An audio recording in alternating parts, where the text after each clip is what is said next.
Serviço, de Martins Pena. Resumo do livro. A peça inicia-se com Ambrósio Nunes, em uma sala ricamente decorada. Preparando-se para ir à igreja com sua mulher, Florência, Ambrósio afirma em tom cínico que mudara sua vida de homem pobre em 8 anos. Fora miserável, mas, valendo-se de determinação, perspicácia e destituído de qualquer escrúpulo, tornara-se rico, condição que lhe conferia poder e lhe garantia plena impunidade. É interrompido por Florência, que o apressa, dizendo ser necessário chegar cedo para sentarem-se nos primeiros bancos, e assim poderem assistir confortavelmente à missa de Ramos. Ambrósio, com delicadeza de fala e gestos, pergunta à esposa como anda o projeto de encaminhar a enteada Emília para o convento e satisfaz-se com a notícia de que tudo corre como ele desejaria. Com muita habilidade, Ambrósio enfatiza a ideia de que a herança deixada pelo primeiro marido de Florência nunca o atraiu.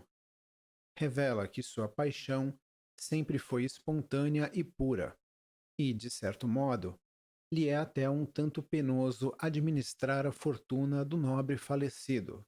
No entanto, cabe ao marido zelar pela esposa amada. Desse modo, toma para si a incumbência de cuidar do dinheiro. Florência cede às propostas aparentemente sinceras do marido e concorda em encaminhar não somente a filha para o claustro, mas também incentivar seu filho Juca, de 9 anos, para ser frade, acreditando que, dessa maneira, estaria proporcionando aos dois uma vida virtuosa e verdadeiramente feliz.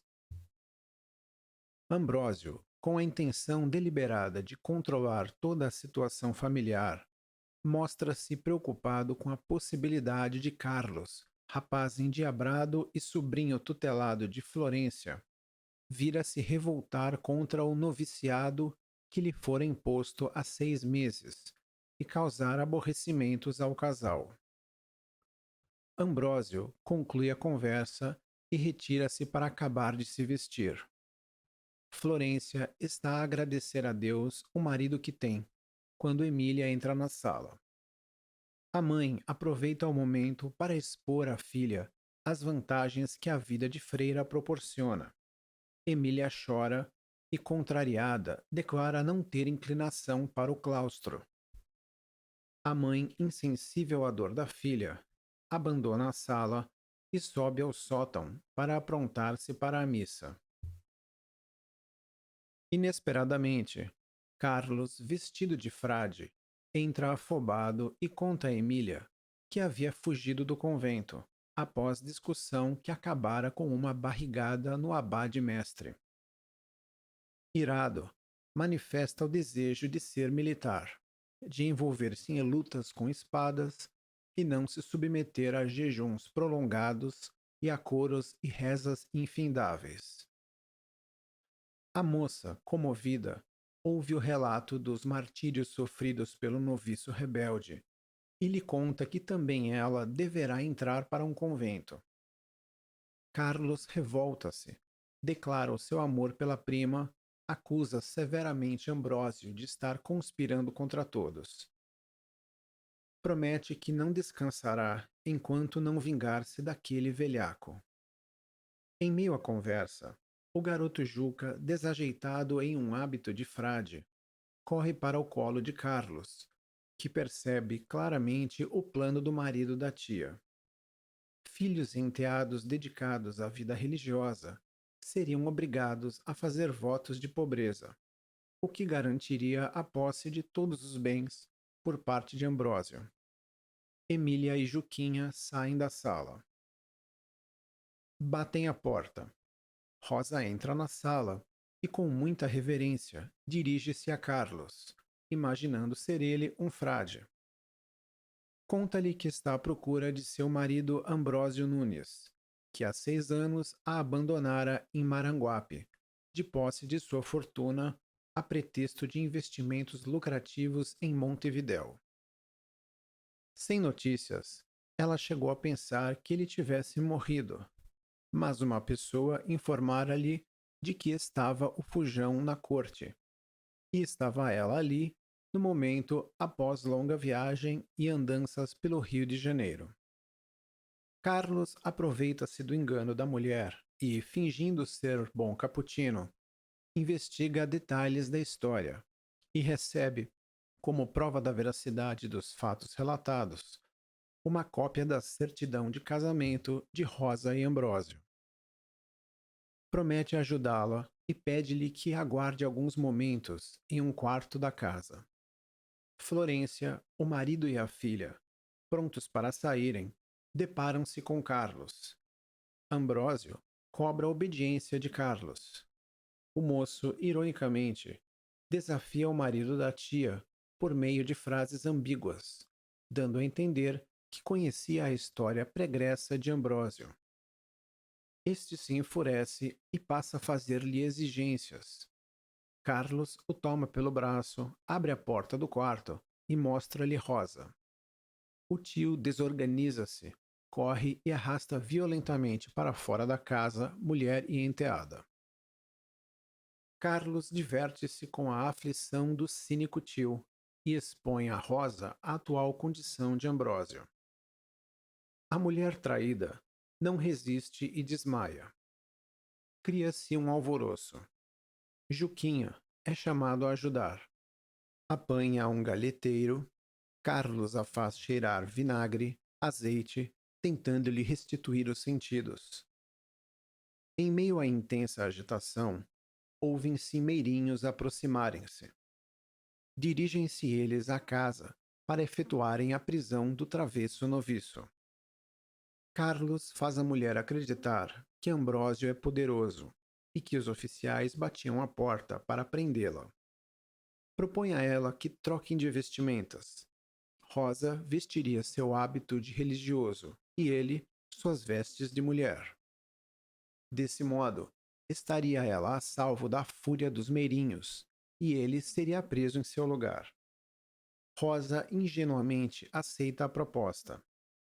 Juca a encaminha para um quarto. Carlos, travestido de mulher, recebe dissimuladamente o mestre de noviços e os meirinhos. Faz-se passar por tia do noviço endiabrado, aponta o esconderijo e orienta a maneira segura de surpreender e prender o sobrinho. Os oficiais entram no quarto, capturam o falso noviço e o levam para o convento. Carlos diverte-se imaginando a confusão que aconteceria quando o abade percebesse que uma mulher fora presa em seu lugar. Pede a Juca que ficasse à janela e o avisasse da chegada do padrasto. Ambrósio, perturbado, invade a sala. Havia deixado Florência e Emília na igreja. A sua agitação é tamanha que se dirige a Carlos, pensando ser ele Rosa. O sobrinho aproveita-se do engano e diverte-se, respondendo às perguntas de Ambrósio como sendo sua primeira esposa. Chega, inclusive, a atirar-se aos pés de Ambrósio em pranto exagerado. Nesse instante, o tratante Ambrósio percebe o equívoco. Irrita-se com o descaramento do sobrinho, que imediatamente lhe contém a fúria, mostrando a certidão que estava em seu poder. O tom da cena inverte-se. Ambrósio humilha-se e implora a Carlos que nada revele a Florência. Dono da situação, o rapaz faz exigências. Abandonará o noviciado, receberá a herança deixada pelo pai. Emília não será freira, e ele terá o consentimento para casar-se com a prima. Ambrósio, de joelhos, aceita as imposições e suplica a piedade de Carlos. Subitamente, Florência e Emília entram na sala, e há novo equívoco. Florência acredita ter flagrado o marido em traição. Sente-se desgraçada e, num assombro, se dá conta de que é o sobrinho que subjuga Ambrósio. Pede explicações para aquela patifaria e, cinicamente, Carlos afirma que estavam encenando uma comédia para o sábado de Aleluia. A tia, atônita, ouve ainda o rapaz trapalhão declarar o acordo que fizera com Ambrósio. Este vai interrompendo a fala de Carlos com argumentos incontestáveis. Diz a mulher que fora um erro encaminhá-lo ao convento, pois não se pode impedir que os jovens possam realizar o amor tão genuíno que sentem. Carlos acrescenta que, como prova de agradecimento, cederá metade de seus bens em favor do tio bondoso, que lhe entrega a certidão de casamento, como se entregasse o termo de cessão de parte da fortuna. Ambrósio rasga o papel, dissimulando total desinteresse pela doação. Florência sente-se abençoada por ter casado com um homem tão honrado e chega a vangloriar-se da própria capacidade de distinguir o amante sincero entre tantos pretendentes que tivera logo após a viuvez. Elogia as qualidades do marido, que insiste em não ser merecedor de tanta reverência. Felizes, Emília e Carlos acertam o casamento para dali a 15 dias. Nem bem confirmam o enlace matrimonial, o mestre dos noviços surge para efetuar a prisão do noviço Fujão. O religioso declara enraivecido o constrangimento que passara diante do abade, ao cair novamente em uma cilada de Carlos, quando levou ao convento uma mulher. Diante das declarações do mestre, Ambrósio perturba-se e tenta saber do paradeiro de tal mulher. Florência desconfia das intenções do marido. A confusão está armada. O mestre arrasta o noviço para fora da casa. A tia não consegue impedir a prisão do sobrinho, mesmo dizendo que Carlos abandonaria a vida religiosa e que ela mesma diria isso ao abade. O clima na casa é de confusão. Ambrósio mostra-se atordoado. Florência pede explicações para ter sido levada apressadamente para a igreja e ter sido deixada lá. Ambrósio rapidamente dissimula a própria aflição. Tenta abraçar a esposa, que se revela arredia, exigindo que se esclareça a identidade da mulher que fora presa em lugar do sobrinho.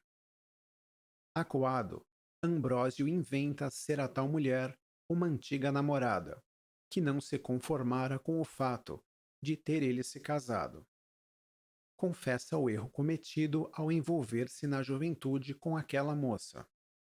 Diz-lhe, no entanto, que a causa da separação fora o amor incontido que sentiu desde o primeiro momento que viu Florência. O discurso amoroso de Ambrósio é interrompido por Rosa, vestida de frade. Esta, entregando a certidão a Ambrósio, interpõe-se ao casal, gritando que aquele homem lhe pertencia. Ambrósio corre pela casa, tentando escapar. Nesse momento, ouve-se a ordem de prisão ao bígamo. Enquanto isso se passa, Florência, estarrecida, lê a certidão de casamento de Rosa Lemos e Ambrósio Nunes. Muda-se o cenário. Florência, recolhida no quarto de Carlos, para evitar contato com o ambiente em que vivera momentos felizes ao lado do marido farsante. Chora convulsivamente e é confortada pela filha. Está assim prostrada há 8 dias. Nada a anima, nem mesmo os remédios receitados por um médico da família. Emília afirma ser necessário que a mãe reaja e, desse modo, vingue-se de tanta traição.